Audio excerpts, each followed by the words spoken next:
Rosalita, jump a little higher. Rosalita, won't you come sit by my fire? I might have screwed up the lyrics. Anyway, hey there, folks. I am the Mighty Plantain. Thanks for checking out this video. And yes, that was spoken word bullshit, because I'm not going to fucking subject you to my bad singing. This is Rosalita.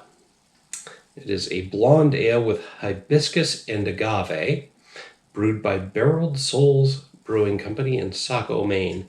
I love these guys. Barreled Souls, blonde ale, 4% ABV. Yeah, so it's a blonde ale with hibiscus and agave. Now, agave, just kind of a sweetener other than sugar. And sometimes the flower, agave. Anyway, agave is what true tequila is made from, just for the record. And hibiscus, I've seen in a few brews before, but it imparts a distinctly interesting aroma and flavor. So this should be kind of interesting. At 4% ABV, it's one of their lower intensity brews. But Barreled Souls has, they do really interesting stuff with beers. So anyway, the pinkishness, I'm assuming, comes from the hibiscus, because agave tends towards neutral colors, no color, or they call it blue agave as a specific variety, but you think anything you distill from blue agave winds up being clear. So I'm assuming the pinkishness comes from hibiscus. It's a slightly brown pink color, though. So already we're starting out with a beer. It's got a very interesting color. It's not very hazy. It's slightly hazy. It's somewhat hazy. Maybe a medium haziness. It's not very effervescent, though. Not a lot of bubbles coming up from there. We got a decent head on it, but it's not being replenished.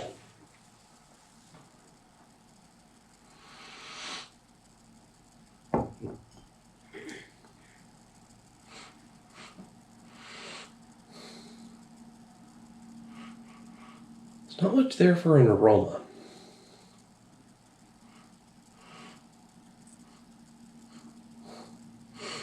Maybe something slightly dank and musty. Pleasantly so, but nothing really forward. So I'm going to just go with a dank, musty aroma, but understated. Okay.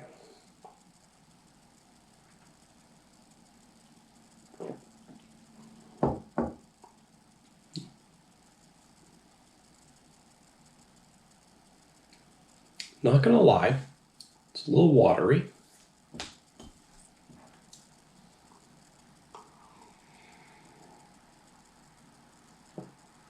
It's got a very light mouthfeel. Light mouthfeel.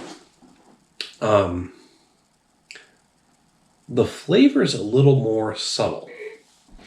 Now, if you like tequila, which I'm not one of those people who does.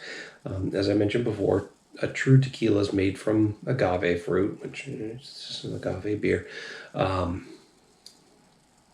There's a certain aftertaste to tequila. I call it the tequila ick, because I don't have another way to describe it. It's a weird bitterness / ick that comes from tequila alone. Now, I'm getting very subtle hints of that in this. It's that same unpleasant tequila aftertaste that I'm used to from tequila.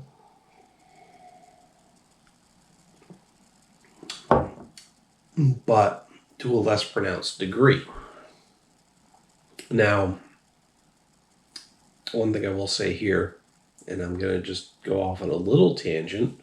There are, I believe it's called a Blanco tequila, which is not barrel aged. It's just the distillation of the agave fruit. And then there's reposados. I might be mispronouncing that right now. Pardon. Reposados, which are barrel aged tequilas. And now the reposados, all about those. Some of them are better than others. Some of them are basically hiccups are trying to break through here. Not my first beer of the evening, so the hiccups are trying to come through. Sorry about that. But no, the Reposados, being a barrel-aged tequila, I think it levels out and mellows that taste that I find distasteful with the roasty wood characteristics. And you get, like, the caramelized wood flavor, the toastiness, the smokiness. Anyway, we're talking about tequila there. Pushing that aside. But, just for the record, Blancos I find more distasteful than the Reposados because the Reposados tend to mellow things out. So, agave in here is closer to the Blancos. I hope I'm using the right term there. I should have looked it up ahead of time. But I wasn't anticipating this to taste like this, so I didn't think about doing research. Anyway, your plain non-barrel aged tequilas have a distinctive characteristic flavor to them that I find distasteful, and I'm getting a little hint of that in this. Hey, battery died. Because I'm operating on a GoPro that's 5 generations old on a single battery because my backup battery has started to swell every time I charge it.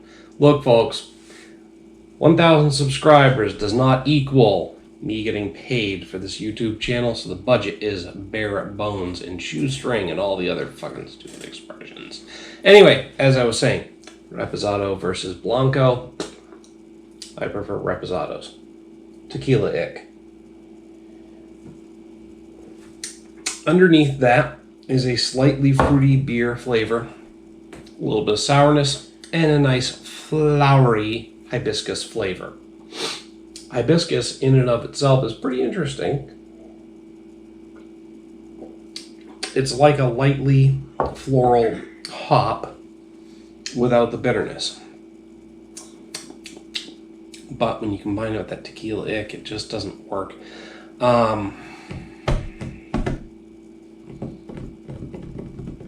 Hibiscus and mint, I believe, was the flavor combo from a cider that I had quite a while back. Also a local company. Pardon. Whose name escapes me. But it was an interesting combo. Hibiscus, mint, cider. Mint, hibiscus. Pardon. Again, one of those things I should have researched before talking about the video, but I wasn't anticipating this. So anyway, here's where I'm at with the Rosalita from Barreled Souls. It's a blonde ale, 4 ABV, hibiscus and agave. The agave is just not sitting right with me. The hibiscus is an interesting counterpart to it. It is a unique and different flavor, which means I want to push that rating up, but at the same time, the fact that it's just not working for me. I want to give it a 2.5. On a scale of 1 to 5, a 2.5 is average. But here's the thing. It's unique enough that I think it deserves some extra points. So I'm going to push this up to a 3. So again, on a scale of 1 to 5, 2.5 is average. 3 is just slightly above average. Here's the thing. It's not working for me. It's distasteful. I'm not 100% enjoying it. I'm not hating it, obviously, because I'm continuing to drink it. But at the same time, it's just... it ain't turning me on. Except in the very fact that it is a unique flavor. And that's getting it a couple of points. So, to sum it up, 3 out of 5, because I find it interesting, yet not entirely enjoyable. That's what I'm settling on. It's just my opinion on it. Hit me up down in the comments and the email link down below. While you're down there, don't forget to like and share the video. Make sure to subscribe Your subscription is important to me. The share is more important because getting that organic reach that Facebook doesn't actually allow anymore, and neither is YouTube, is helpful because those subscriber numbers getting driven up. Look, I've been doing this for fucking 10 years. I'm just barely breaking 1,000 subscribers. Folks, this is a neat hobby for me, okay? The only reason I'm still doing videos is because it would be a waste of time to just talk to my friends about, well, not a waste of time, but anyway, I'm going to talk to my friends about the video, the beers anyway, so I might as well review them publicly too. But this is a neat hobby. It ain't a job. I still have a full-time job.